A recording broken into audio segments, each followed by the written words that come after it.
মুন্ডেশ্বরী নদীর জলের তোড়ে আমতায় ভাঙল বাঁশের সাঁকো, সমস্যায় দ্বীপাঞ্চলের মানুষ। দিন কয়েকের টানা বৃষ্টির জেরে বাড়ছে দক্ষিণবঙ্গের বিভিন্ন নদীর জলস্তর। মুন্ডেশ্বরী নদীর জলের তোড়ে শুক্রবার ভোরে আমতা ২ নম্বর ব্লকের গায়েনপাড়া ও কুলিয়ায় ভেঙে যায় বাঁশের সাঁকো। এর জেরে সমস্যায় পড়েছেন দ্বীপাঞ্চলের বহু মানুষ। জানা গেছে, হাওড়া জেলার একমাত্র দ্বীপাঞ্চল রয়েছে আমতা ২ নম্বর ব্লকে। দ্বীপাঞ্চলের সঙ্গে মূল ভূখণ্ডে সংযোগকারী ৩টি বাঁশের সাঁকো রয়েছে।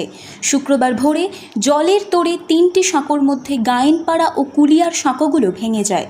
স্থানীয় বাসিন্দারা জানিয়েছেন, প্রত্যেক বছর বর্ষায় তাদের এই সমস্যার সম্মুখীন হতে হয়।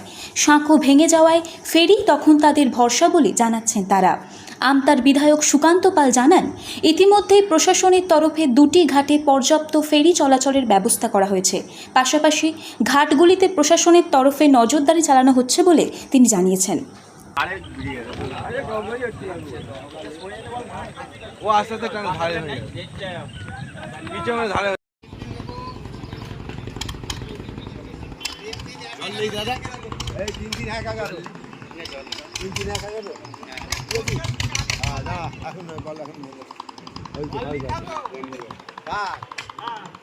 জানি তো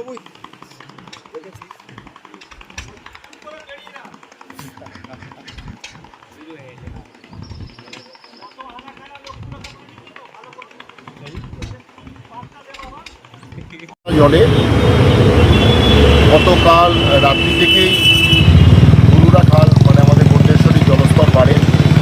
মুন্ডেশ্বরীর ওপর 3টে জায়গা আছে যেখানে আমাদের ফেরি চলাচল হয় এবং সেখানে বাঁশের সেতু করা আছে। একটা গায়েনপাড়া ভাটোরা, একটা কুলিয়া এবং একটা টাকিপাড়া। গতকাল রাত পর্যন্ত ঠিক ছিল, ভোরের দিকে গায়েনপাড়ার বাঁশের সেতুটা ভেঙে যায়, কুলিয়ার বাঁশের সেতুটা ভেঙে যায়।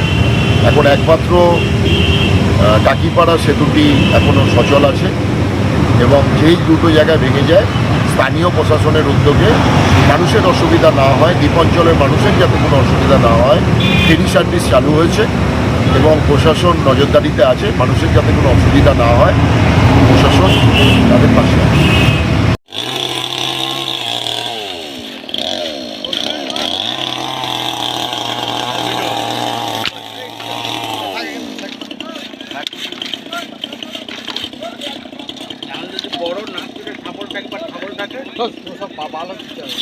না ধীরে ধীরে একটা টাকা ফাঁকা করে নিলে পানিটা ধরবে না। তুমি যে কাটা দিয়ে রিক্স নিবে না, রিক্স আসবে পানি জালি কাটলে তোমার রেট ধরবে।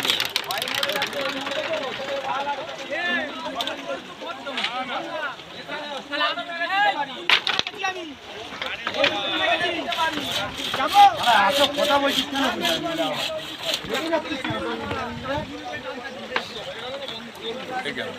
ওখান থেকে যেমন জোড়া আছে একটা একটা করে চলে গেল।